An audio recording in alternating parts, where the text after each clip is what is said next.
Hey guys, and welcome to another episode of Woke by Accident podcast. Today we have a special guest. We'll be right back after this.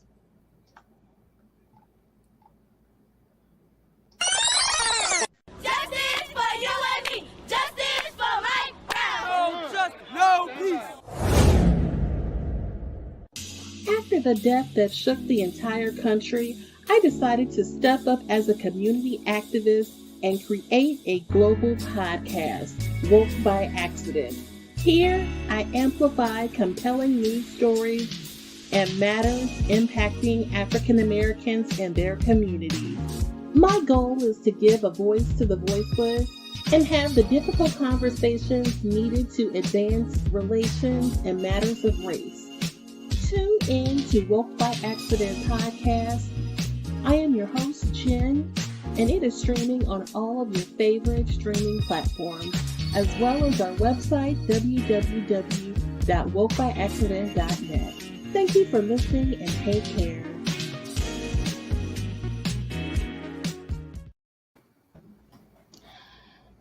Hey, welcome to another episode of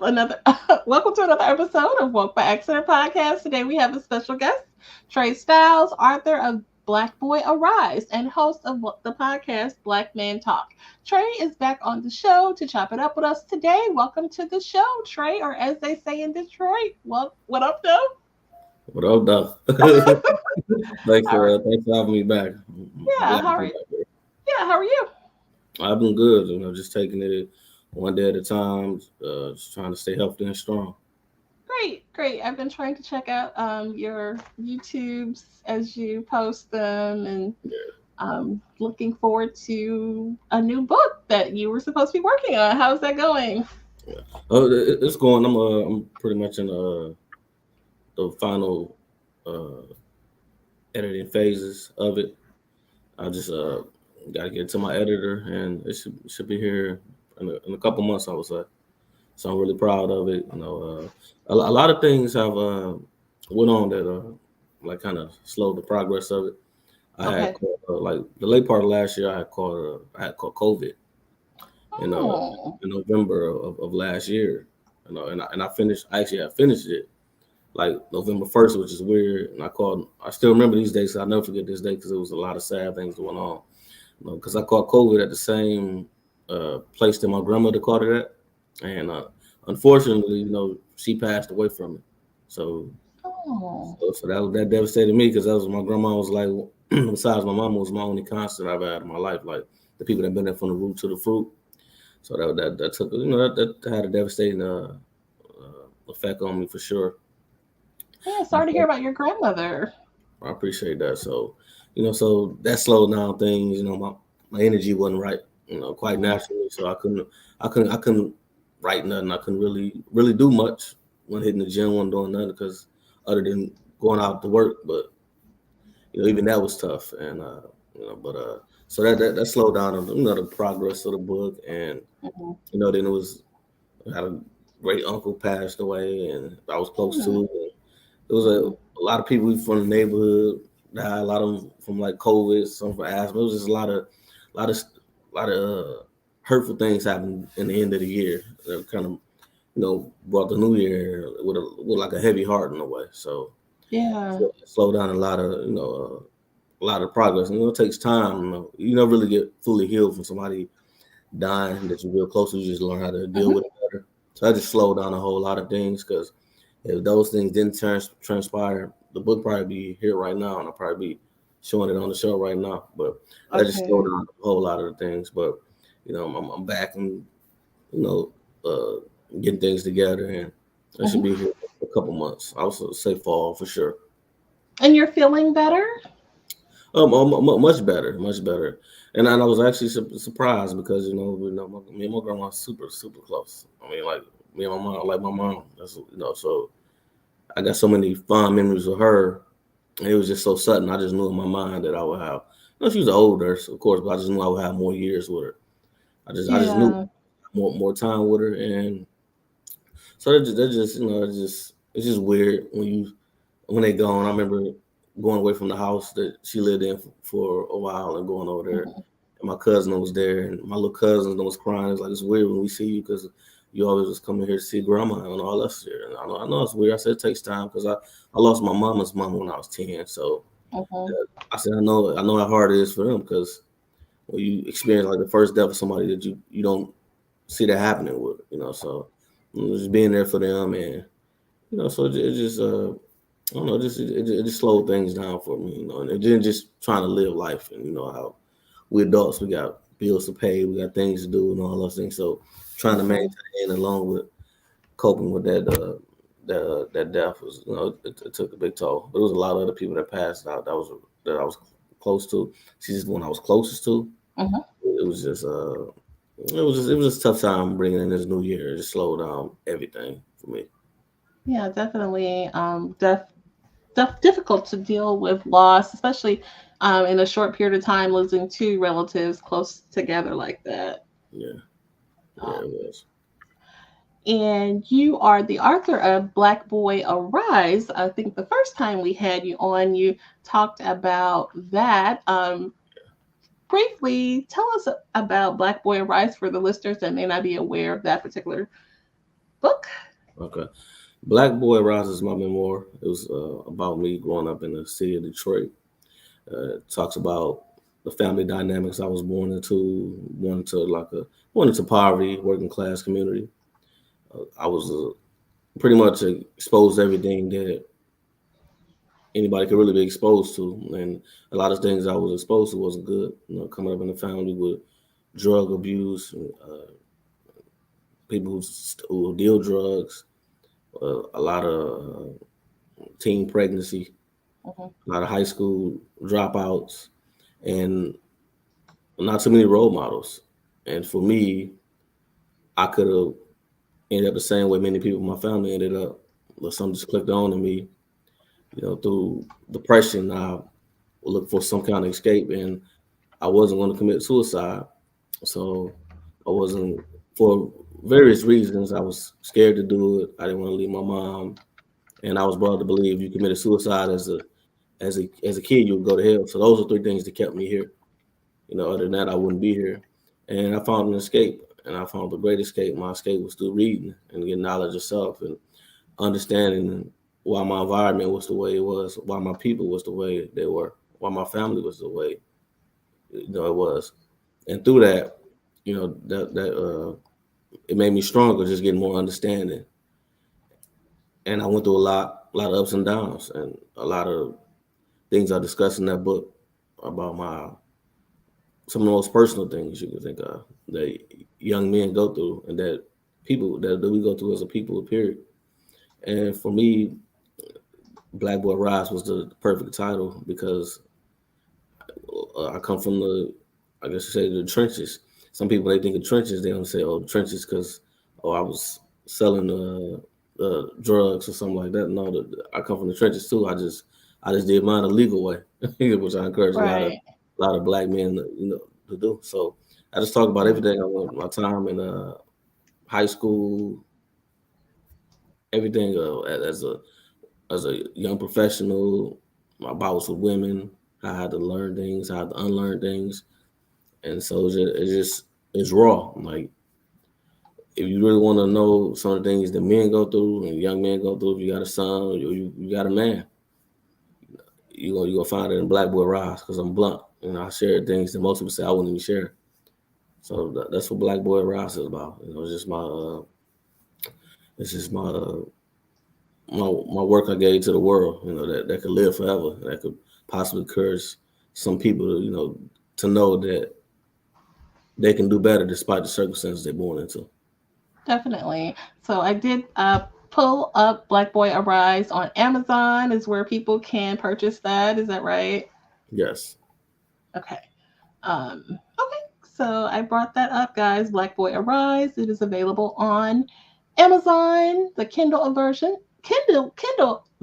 and the paperback is available on Amazon right now. So definitely want to support African American authors and entrepreneurs. I did read Black Boy Rise. It was a really great story, very personal. Like you said, you shared very personal stories, but I think people could learn a lot from it. and I definitely find a lot of value in that. I appreciate that.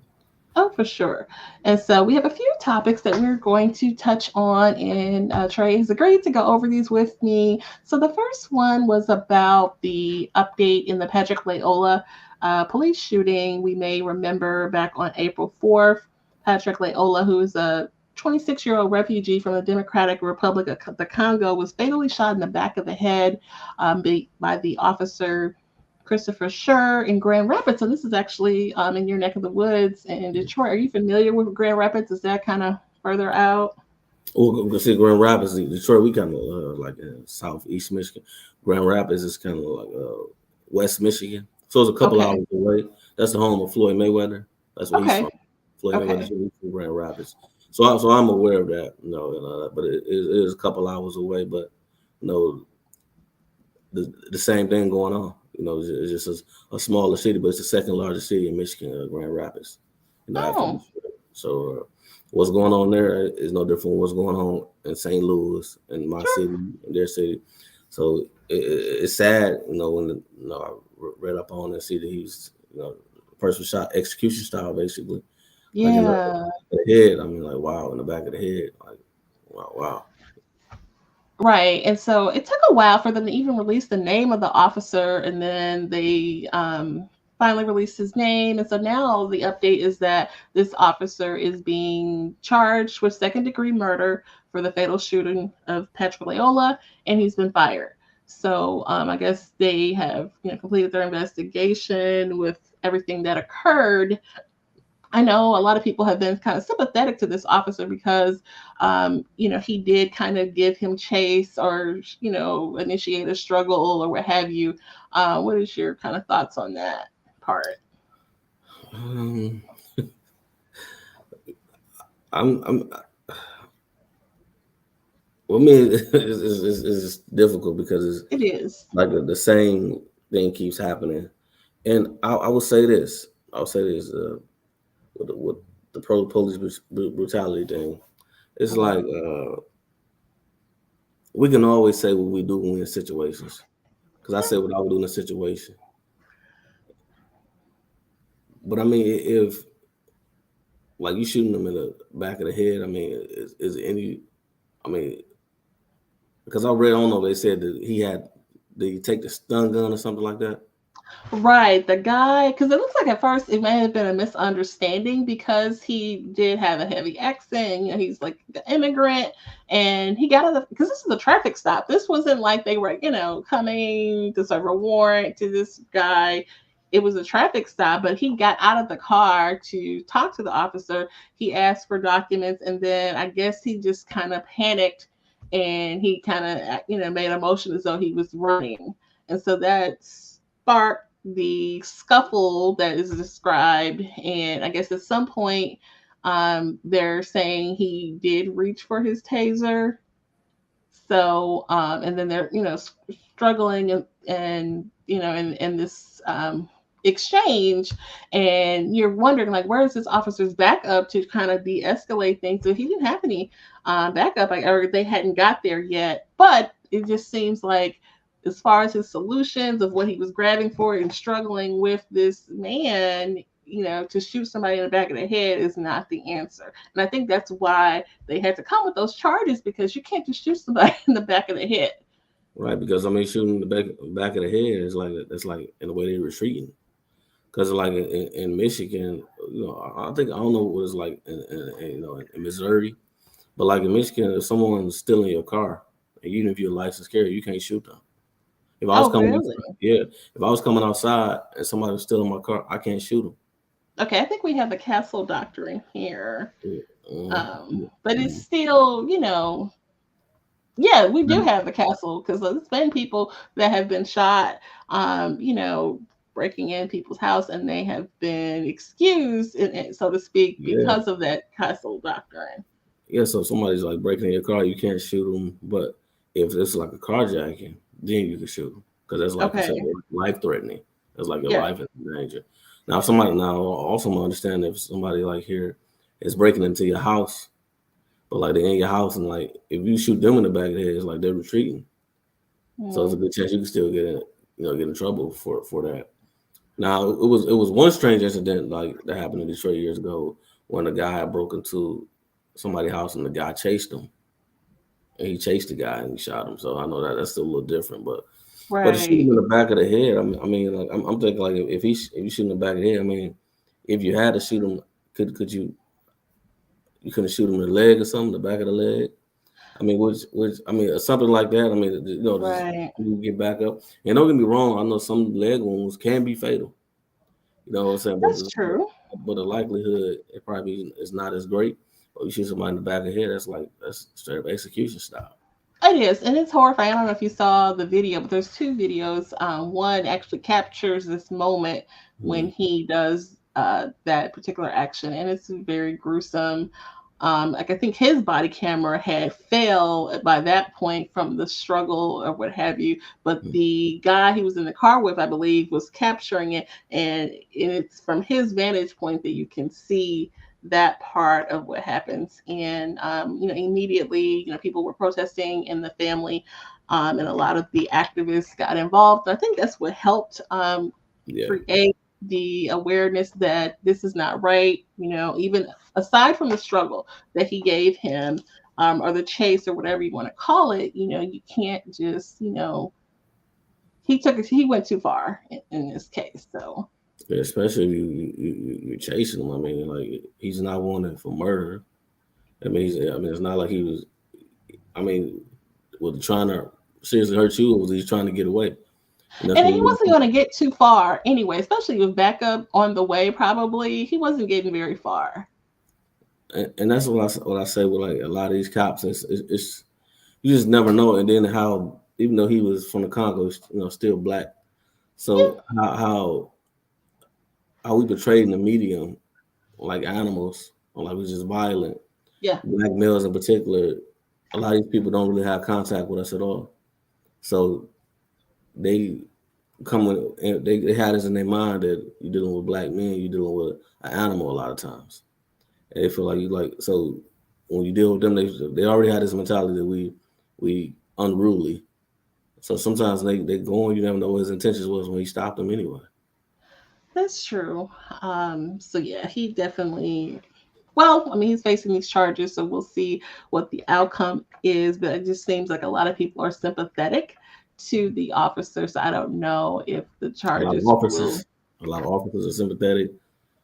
Well, even regular people, I've had a lot of conversations with even some black people. They're like, well, he should have had backup, and because of the struggle, and that's why, you know. Um, uh, see, So the only thing is like again the reason I didn't personally want to see the video, know about it because I'm tired of seeing that, and it does that has an impact on my psyche. I just still got the image of how Trayvon Martin was laid out there. yeah, A 17-year kid, how he was looking, his body was still, and his mouth was open. That just bothered me. Like it just so you read the reports of what happened. My thing is like, okay, if he got out the car, if you put up, he got out the car. If he got out the car quick, you couldn't pull the gun on him, and say, "Don't move." Like if you did that's put the gun, true. don't move. That's Instead of like, don't move, stay right there. Now you see a gun, like even if he's from a different country, you probably be aware that a gun. Okay, that's a gun. Okay, you know, That's true. He didn't pull out his gun until later in the exchange. Had he did that initially, that could have, you know, made him halt or yeah, what have you. yeah, Yeah, yeah. And then he was a police for quite some time. He's not a rookie officer. So that's true. he has 7 year veteran. so now I guarantee it's not his first traffic stop. I guarantee it's not the Right. first time if he's in Rapids, especially in the inner city, that's not his first bout. So I mean, people say, "Oh, they try to struggle with him. He's alone and all that." But I'm just thinking, okay, you hold a gun out now and say, "Don't move, get on the Hmm. ground." I could probably understand it more than necessarily if he charges you. Like if you tell him freeze, don't move, and he still try to come at you and try to attack you, that part I can understand. Like if you shoot, I don't know if I would necessarily try to shoot him in the upper body, but Right. because you police, they train. So I mean, I still don't think, like you said, I think it's definitely too far. I mean, people are definitely entitled to their opinion, Hmm. no matter ethnicity. But I'm just got to put yourself in their shoes. I mean, how would you have handled that? If I mean that's the way you can handle. Like somebody hop out the car, I back up quick. Hey, don't move, don't move. You know, anytime they ever came to my car, they always had their hand on the gun anyway. Right. So, That's true. so I mean, like you telling me, like, okay, you couldn't just step back, say don't move. He hop out the car quick, and if he's a foreigner, sometimes it may be some communication issues there and all that. Yeah, Sometimes for sure. with the gun, that gun that called the Great Equalizer, that makes sense. Hello. That makes sense everywhere. We all know somebody, typically Right. if I pull that gun out, wait a minute, that's a gun. So you know, That's so, true. so I just think it could have probably definitely could have been handled a different way. And the strange thing is, I know on my podcast I had interviewed my fifth grade teacher a while back, Hmm. and I had talked with him. I said, "Do you get nervous when the police pull you over?" He said, All the time." He said, "All the Hmm. time, still to this day, because I know a simple traffic stop can end with my life being taken." And that's how I feel sometimes. You know, anytime I'm driving in my small city, because we got a lot of street lights out. It's a lot of blight now in the city of Detroit. It's a lot of dark areas in the city of Detroit, and especially on the side I'm from. I'm from the east side. It's like the poor side of Detroit, Okay. and overall, and so I just wonder sometimes, like, when the cops get behind me and I'm on one of them dark streets, would I stop? That's always the question. Like, I mean, like, would I stop? Now, I could easily say I'm gonna drive like 5 to 10 miles so I get to a lit area, just because I don't feel safe. But they Yeah. may say I'm trying to retreat and could shoot my car up.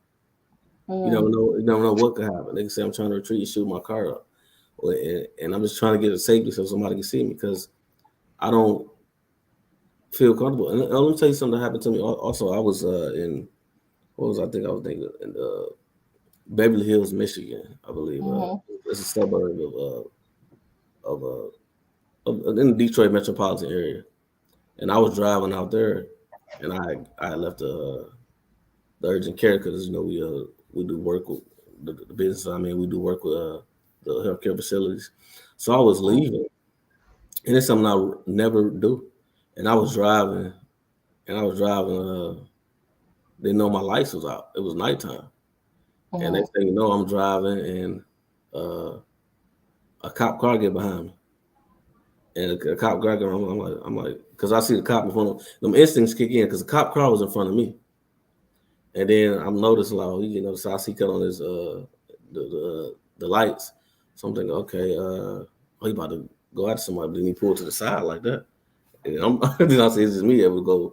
I'm able to go forward. I'm like, wait a minute. I'm like, what's going on? So I drive forward. He just get behind me, and I'm like, in my mind, I'm like, oh crap, what I'm saying? Because I'm like, what's about to happen now? So when I look through the rear view when I pull over to the side of the road and I see it's a white guy. Now this was a dark area.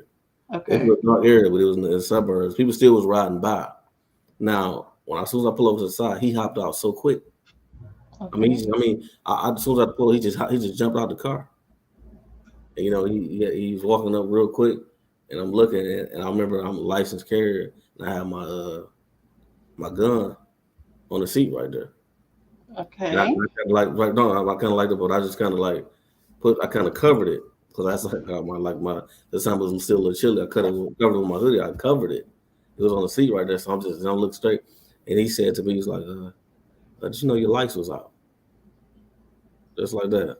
I was like, "Oh no, I didn't know that." He's like, "Your lights was out." He's like, "I was know." He's like, "That's almost what accident waiting to happen." I said, "I didn't even know that." He said, "Oh, yeah, you just got to cut your lights off." And he went back to his car and drove off. It was, Really? it was a white guy. Okay. Now at that time, my heart, I'm like, oh man, what's about to go down, And that's Yeah. just like now just think about from my angle as a black man. Now, I wasn't doing anything. I just had my license, my license carrier. I wasn't doing nothing illegal. I just had it over on my seat while I'm driving in my car, and I see him walking up. My instinct, I said, let me cover this up, but it was still right there, covered up. And he came and said, True. now what happens if I had panic? Like they say, some of these cops panic. You know, Exactly. what if I had panic and said, okay, this cop pulled me over. He walking real aggressive to my car. Yeah, he walked real quick because he walked real quick. He got out real quick and walked aggressive. He didn't stop. He didn't wait for me to turn off the car. He just walked extremely aggressive. I'm like, wait a minute, So so that was a moment for me. Now what That's about true. him? I think What, the way you responded in remaining calm, not this divulging extra information, you know what I'm yeah. saying? Yeah, I mean that's crucial in these moments. Now if I had panic and how we portrayed me, and I said I panicked, I had just started shooting the cop and they be like, it's just a violent black man. You know what I'm saying? That's a violent black man. That's why cops do that. They would have been a narrative and stuff like that. If I Mm, had panic and stuff like that, because that's that true. was that was still a nerve wracking moment for me. Because I'm like, Definitely. he got out so quick, and I just had to do like that real quick. I'm like, man, he because I didn't know he walked real aggressive. Like, and then that's what he said. I'm like, then when he left, I was like, I exhaled. I was like, man, because our life can be snatched from us just like that. Exactly. It could have went a different way. Yeah. So I mean, it definitely had to be an anxiety moment, for And sure. what would happen if he had just looked on the seat and then saw the gun? He would have panicked and thought you were a threat that he needed to Mhm. eliminate or neutralize or Yeah, this whole concept of a threat and they have to take out the threat and all of that.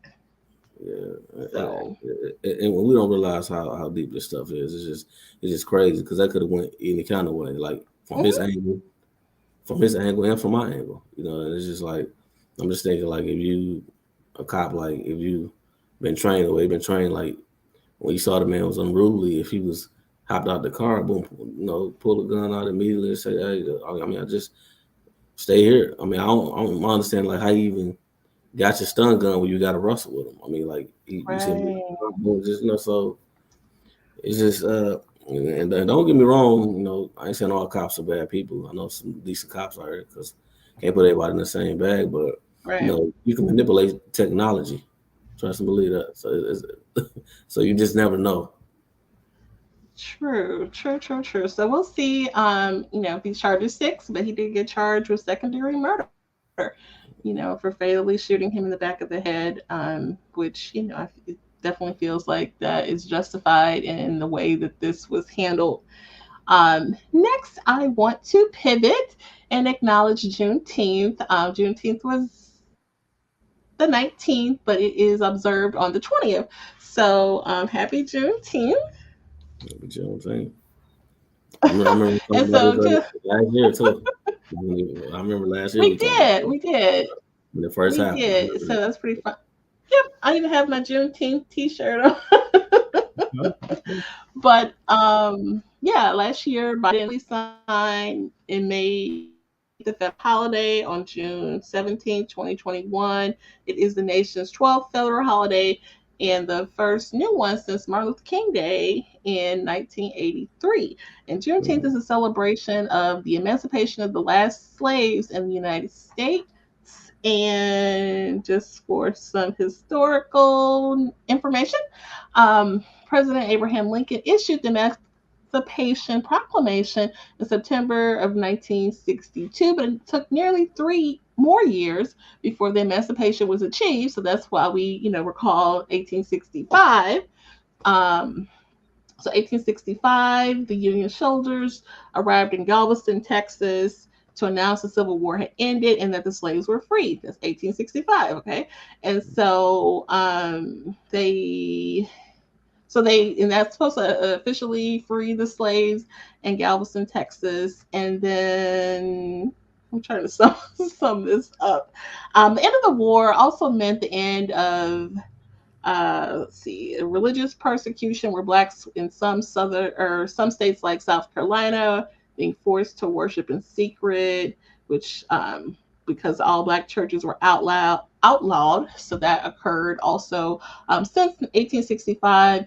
Black Texans and others throughout the nations have celebrated Juneteenth as a time of is a commemoration and an affirmation of Black culture and perseverance. On January 1st, 1980, Juneteenth became an official holiday in Texas. So Texas was the first state to actually have the holiday. And I know that just speaking with people that are from Texas, like they really celebrated largely Yeah. there. And so, your thoughts on Juneteenth? Well, personally, I personally love it just for us to have something that we celebrate. You know, I've had my views on the whole slavery was actually being a free thing, but uh, well, you know, what I mean, Right. but I do think it's good for us to have something that we celebrate. Now, my only thing about it, like I said, I was such how they gave allegedly, well, gave a federal holiday basically honor Black people in this country like that. Because to me, I do admire the fact that we got that, and Black American history is American history. And I do think people need to know about everything our people contributed to this country, because a lot of people come here Right. and they're unaware of everything we have done. They come here with a whole lot of disrespect that I don't appreciate. So I Yeah. appreciate that aspect of it, but for me also, most importantly, I, it's important for us to be self sufficient and to know that we don't necessarily need the government to acknowledge, or give us a holiday for us to, have our own holidays, have our own days, and things like that. And celebrate our greatness, Yeah, right? Right. For celebrating sure. greatness. Like it's Exactly. like some circles, May 19th, some areas we call it Malcolm X Day. Okay. So it's like that's good to have. Like I said, I appreciate it for letting people know. Okay, this is American history. This is Black history. It's a holiday, and we been acknowledged in that respect. So I do appreciate that. That lets people know like about American history. But I just want, more importantly, on our end, I want us to know that we don't need anyone else to give us a day. Just like anybody else, we could take a day. In some Hispanic communities, it's not necessarily federal holidays to celebrate some of their heroes and sheroes. They just Right. say, we taking this day, and this is what it's gonna be. But that's That's why we true. strive for self sufficiency. When we say May 19th is Malcolm X Day, that's what it is. If we say what was it? I want to get it wrong. I know August. I think it's August. I don't know. It's in August. Garvey's Day. We said it's Garvey's Day. Whatever Okay. what it is. So, but I do appreciate and it might be a little suspect. It might be a little, like I said last year. But I appreciate us for having our history acknowledged here. That's true. There were some moments that kind of went all over the internet, like Walmart having the Juneteenth ice cream and things like that, and I guess it's like they want to acknowledge it, but then it comes off across as insincere. What is your thought about corporations doing these? And that's the main thing I'm getting at, because it's like Mhm. it becomes commercialized now. Right. Now you have some people selling red, black, and green flags. They're not even black. Oh, for sure. So it's like, I mean, you don't really A care. food truck. Anything, Right? You don't really care about our history. It's just furthermore something to get the profit off of, because they know it's Exactly. something that we do. That's something Juneteenth has been something that you probably heard about. You know some people in the Black community celebrating, and in St. Louis. Just like I know people in circles, African center circles of Detroit celebrate these things. We talk about these things like Kwanzaa and all that. There's things we've been doing, but now Right. we're living in an era where quote unquote Black Lives Matter, and it's a popular thing now. So it's cool because it's the popular thing to do now. So now everybody's on that. Kind of like hip hop starting in New York in Black communities. It Yeah. was a Black community thing. Now when it became globalized and commercialized, who's profiting off of it the most? Not even the creators. You know, Oh, for so sure. that's always a problem for me when we don't have ownership and control. But before it was a federal holiday, look what they was doing in Texas. Not even just like the state, but like the Black community in Texas. Yes, exactly. So that was the thing. Now it's coming some furthermore to profit off of, just like Kwanzaa. started by us organization, Milani Karinga and everything. But here's the thing: when we buy things from for Kwanzaa celebration, who we really buying from? Hmm. So I mean, Hmm. I think it's That's just true. we got to get work on self sufficient. Like we don't need whenever we get acknowledged by the government or something that they quote unquote give us, is always there's always some ulterior motives to it. I mean, we That's think true. about it. That's It's kind true. of profit off more. Yeah, like I know in St. Louis, I got to go, or last year, I went to a Juneteenth festival, and it was basically celebrating black entrepreneurs, and there were tables or pop up shops with people selling their products that were black owned businesses, and so that was a way that people could support that. And but I don't think there was some non Yeah, black businesses that immerse themselves, see, or all a the food time, truck, all it's the like time. they just want to take a part of whatever was going on or make some money too, what have you. And Mm. we're gonna have that, but the main thing is that we want to, like you said, be self-sufficient. And how do we do that? By supporting black-owned businesses, creating black-owned businesses, so that we can have that economical power. Right, and we need sincere black business owners too, though. See, Yes. because you have some people who don't really care about us. That's black. Okay. You got black enemies of black people too, and All right. some of them will use the black thing and just try to use it as a, as an advantage. That's Not true. really caring, not really caring about the community. They doing like I'm out for me, I'm out for me. But okay, I'm gonna do this business. I'm gonna cling the black thing because they give me support. That's kind of like a lot of artists is like, where singers, rappers, they don't really Yeah. care about the black community, but they know, okay, I'm black, so I'm gonna benefit. And you got some people, like you got fronting black businesses as well. Like some people who have black people out there, but it might be somebody else controlling it. So it's really complex though. It's just like we Mm, gotta, we really got to come together. And really, it starts with the conversation, like just knowing right. the people you really deal with, because it's times I thought I was supporting some black and found out I wasn't. Then I Yeah. someone that's actually black. Like I was proud here in the city of Detroit that we had a couple actual black-owned gas stations pop up. Oh, that's And I'm great. really proud of that, and I've been supporting. I've been filling up. It's been crazy because gas is high, but I've been filling up there, and so I'm, I like that. Now I don't know necessarily know how much they care about community. So Okay.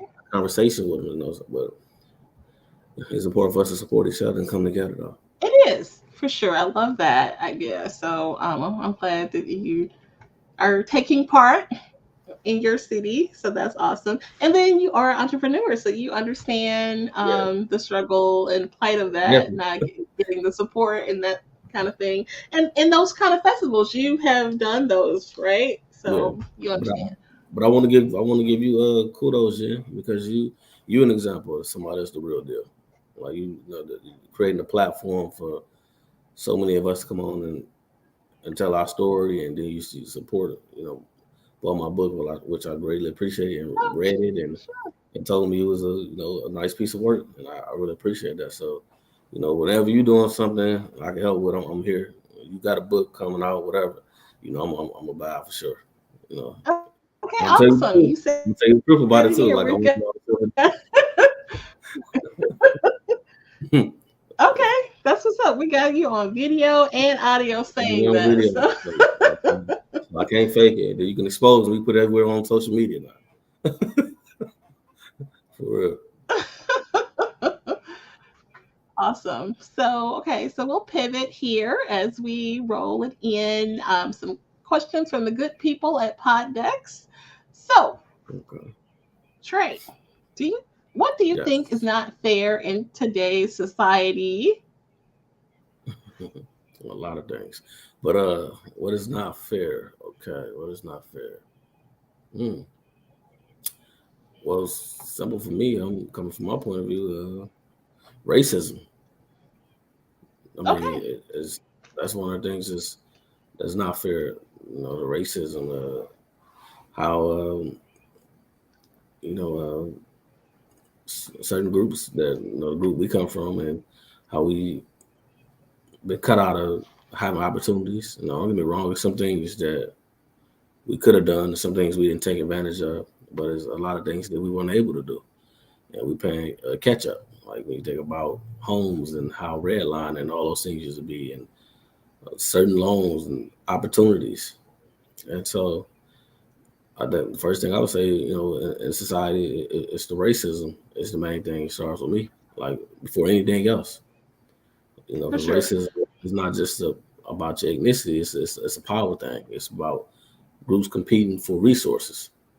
But we Right. will And always systems, right? Yeah, system. definitely. Yeah. So Hmm. so we make sure we got to start making sure we use the proper terminology. We use the words the right way. Too many things get taken out of context, like what racism is. Like, oh, you hate somebody because of their color. No, not no. That may be one of the byproducts of it, but it's a system. It's Right. groups competing for resources, and we a group that has been deprived, the most deprived, and I would say, besides the American Indians, and so I mean, that's what I would say. That's one thing I think is unfair is the racism. Okay. And then let's see.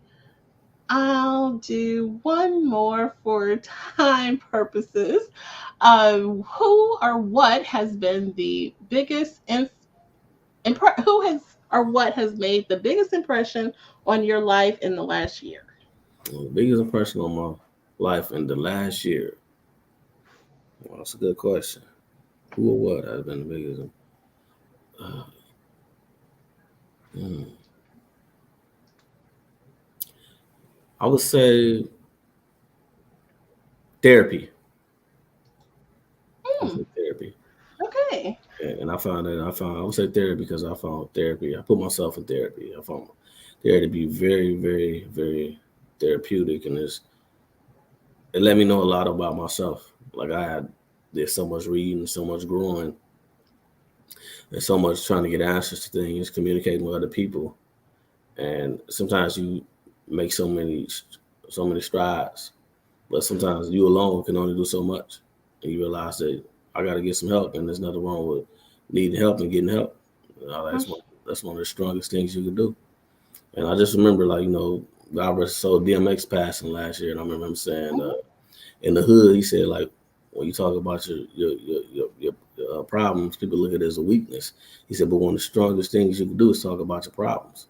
And I found that Right. to be 100% true. Through therapy, it let me know where I was going wrong, and it let me know some of the things I need to heal from my childhood, some of the holes within myself, and how I need to, address that because it Mhm. was people I was letting in my life, and I thought all along I was doing good for the most part, but I also just realized that it was some healing I had to do.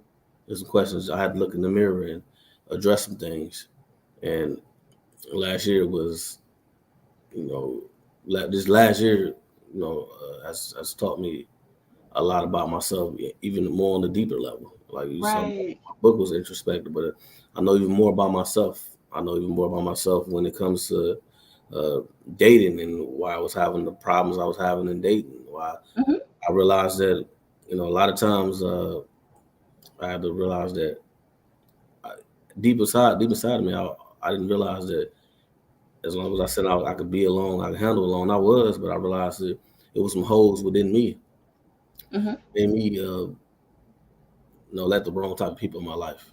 And, I realized that I was trying to, heal people. I had that healer energy. I was trying to heal people, but in turn, it was me needing to heal myself more importantly.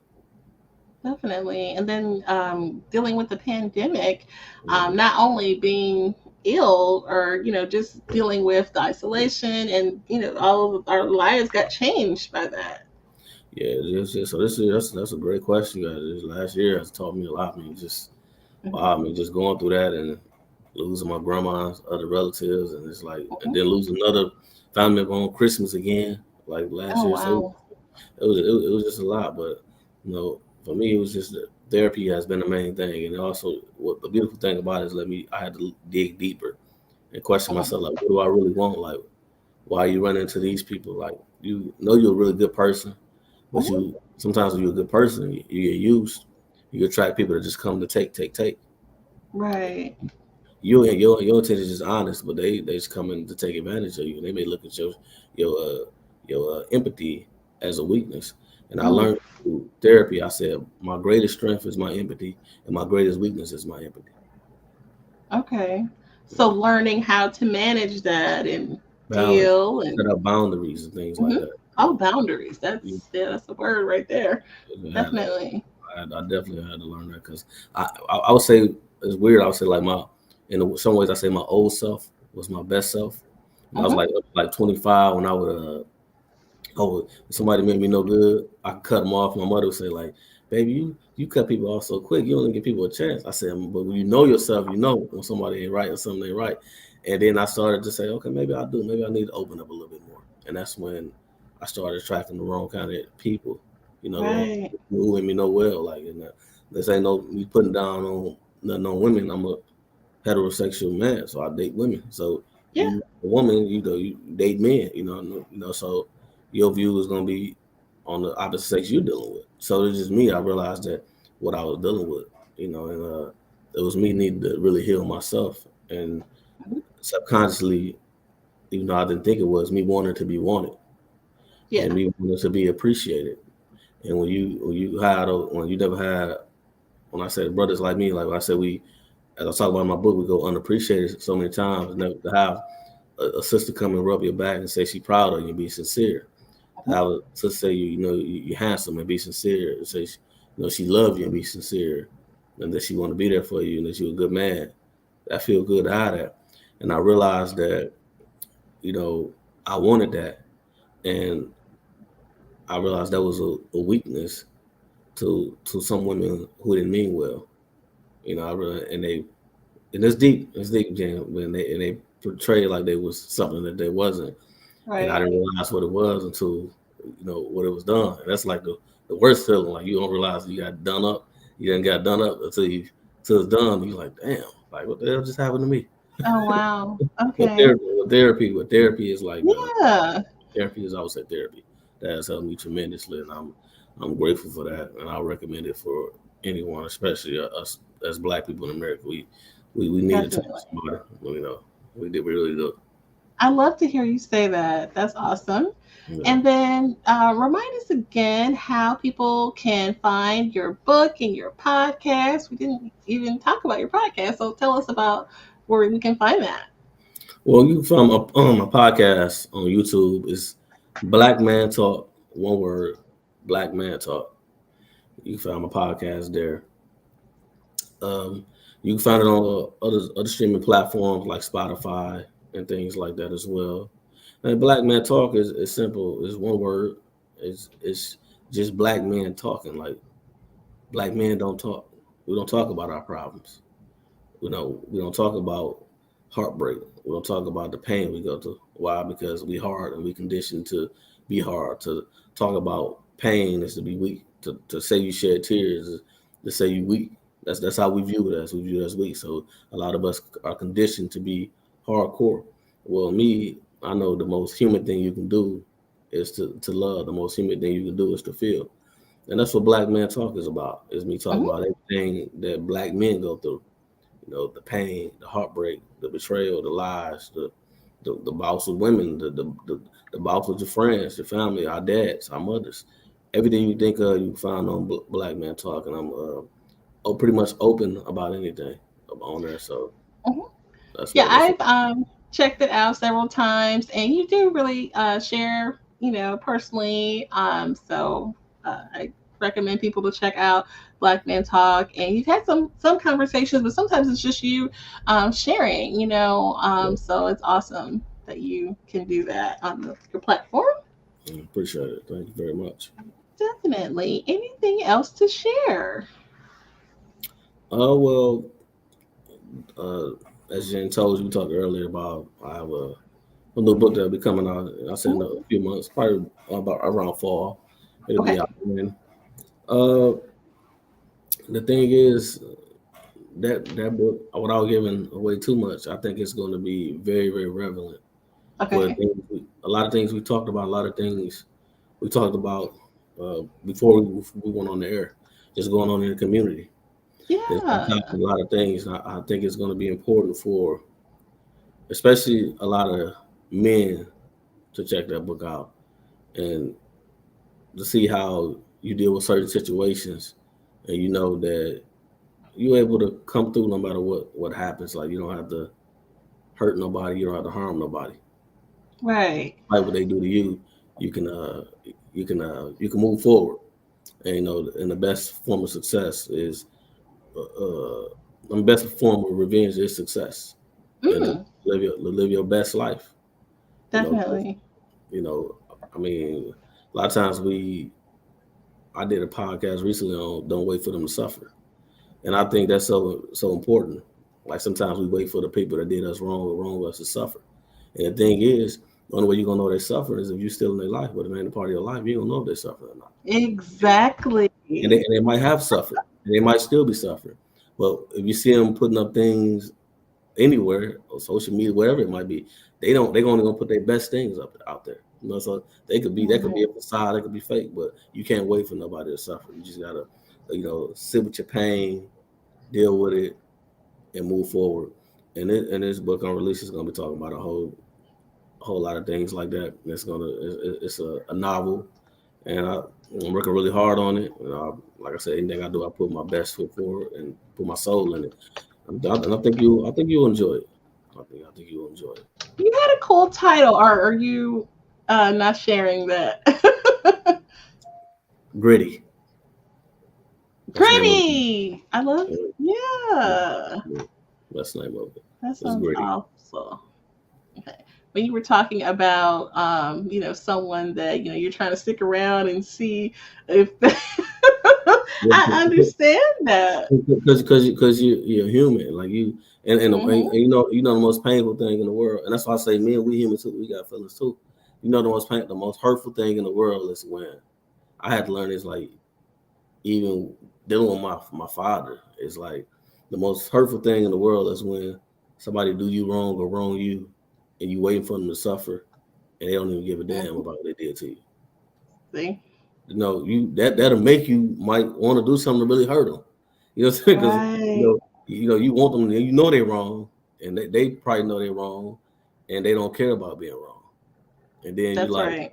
you have, and then that's why I say your empathy. My empathy is my greatest strength, my greatest weakness.